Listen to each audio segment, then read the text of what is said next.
खराब झालेलं जेवण त्याच्यामुळे लोकांनाही फक्त आमदाराला नाही इतरही लोकांना त्रास होऊ शकतो आणि त्यामुळे जेव्हा ते संजय गायकवाड जेवणासाठी गेले त्यावेळेस त्यांनी ते निकृष्ट दर्जाचं जेवण बघून ते खाल्ल्यामुळे मला ते म्हणजे मी बघितलं तुमच्या त्याच्यामध्ये की खाल्ल्यामुळे त्यांना उलटी वांती झाली आणि अशामुळे ते त्यांनी त्या ह्याच्यामध्ये रागाच्या भरामध्ये ते कृत्य केलं. परंतु आमदार म्हणजे लोकप्रतिनिधी आहे, त्यांनी जे काय कायदेशीर जी काही बाजू आहे कायदेशीर कार्यवाही आहे ती आपल्याला करायची आपल्याकडे अधिकार आहे.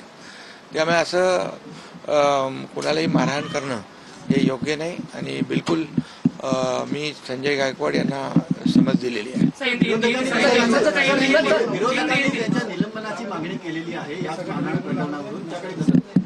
नाही, विरोधकांची तर काही विरोधक तर रोज अधिवेशनामध्ये शेतकऱ्यांच्या महाराष्ट्रातल्या जनतेच्या प्रश्नावर बोलण्याची संधी त्यांना अधिवेशन असतं आणि सरकार म्हणून त्या सर्व चर्चेला उत्तर देण्याची तयारी आमची असते.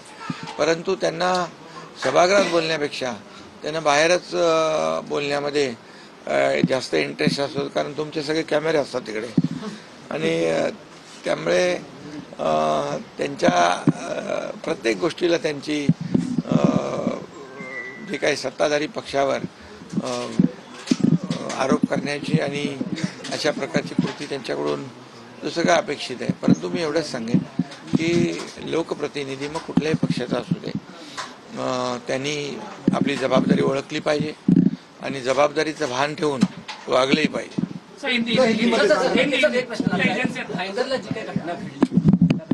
आता हिंदी में क्या चाहिए, हिंदी में तर लोकप्रतिनिधींना अशा प्रकारे मारहाण करणं चुकीचं आहे. आपल्याकडे इतर अधिकार आहेत.